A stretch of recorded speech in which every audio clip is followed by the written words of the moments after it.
Hello, my name is Noble, and I'm going to be giving you some tips for when you are starting off in Elite Dangerous.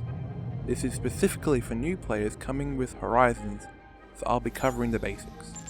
So you've got the game, and we're wondering how to fly your ship. If you've tried it initially in the tutorials, you probably were confused with the movement of the mouse changing both the pitch and roll. What I'm going to show you is the control configuration settings, which are very similar to Star Citizen and War Thunder. I personally find their control scheme the most intuitive to use. This specifically makes it so that I can roll with my A and D keys without changing my pitch when I move the mouse. While this adds extra keys, it gives better overall control. With these controls adjusted to your personal preference, there are some other controls that will help you wherever you go. These are called the lateral, vertical, longitudinal thrusters, and they correspond to the XYZ plane. When Q or E are pushed, my ship will move to the left or right. This is my lateral movement. If R or F are pushed, my ship will move up or down. This is my vertical movement. If left Alt and W or left Alt and S are pushed, my ship will move forward or backwards. This is my longitudinal movement and will only activate when the landing gear is deployed. I toggle them with my L key. The biggest bonus from using these thrusters in flight is that they help with maneuvering. An example where the thrusters are really useful is docking at a landing pad. Docking successful. Engines disengaged. Now that you know how to fly, let's have a look at docking. First things first, when you enter a new system, you will exit hyperspace near the star.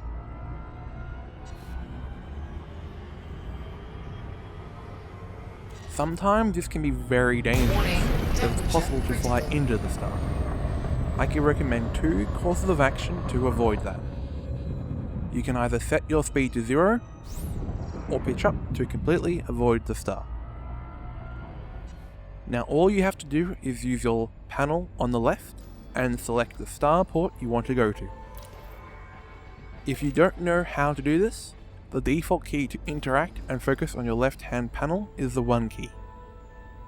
You can navigate between the different tabs with the Q and E keys. The W and S keys allow you to shift up or down in the tabs. Spacebar is used for selection. Using all this, you can now select which starport you want to go to. All you have to do now is point in the direction and fly towards the station. Just to clarify before I keep going, Super Cruise is for travelling around in-system, and Hyperspace is used to go between systems. While you're in Super Cruise and approaching a station, there will be a little time indicator under the target. As you increase in speed, the time to arrive at the destination decreases. When the timer registers 8 seconds, reduce your speed to the blue zone. This is the maximum speed that you can safely approach a station and reduce speed in time to use your safe disengage. All stations have their docking side pointed towards the planet or object that they are orbiting.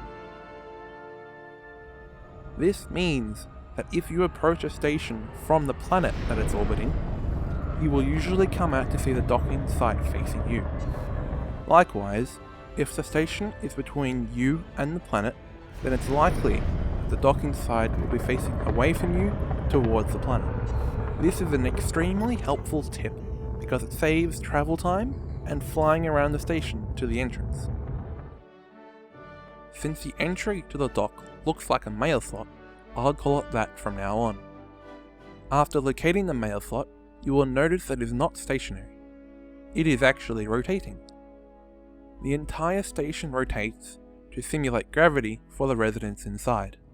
You can angle yourself to match the mail slot with your A and D keys. If you tap the corresponding key with the rotation of the station, you can synchronize with the position of the mail slot. If you look to either side of the mail slot, there are green and red lights. If you're entering the station, fly to the green side. The same with exiting. Before you enter the station, you need to request docking permission from the station itself. Go to your Contacts tab, select the station, and request docking, the same way you selected the station while in Super Cruise. Docking request granted. Once requested, you will be assigned a landing pad number. There is both a time and range limit when requesting permission. You can only make a docking request within 7.5 kilometers, and it'll only last for 10 minutes. If you have requested docking permission but don't need to land, you can cancel docking in the same way. After you've entered the station, it's time to locate your designated landing pad. You can either find it by visual search, or use a compass to lock onto the coordinates. The compass is handy because sometimes you'll get disorientated and lose your bearings. Deployed. As long as you have some way of finding your pad, you're all set. Congratulations, you are now a competent pilot and now know how to fly your ship. You're probably thinking that you should just head out into space and make your mark, and you wouldn't be entirely wrong either. Before you do anything, however, you really need to know how to progress in the game. There are essentially 3 sets of progression. You can be ranked for combat, trading, and exploring. You can improve your reputation with the Empire or Federation. You can also acquire credits to buy different types and sizes of ships.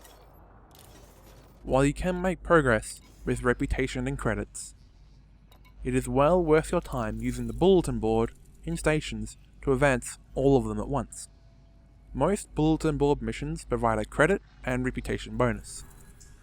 Whatever mission you choose, the majority of the time your credit balance will grow, as will your reputation.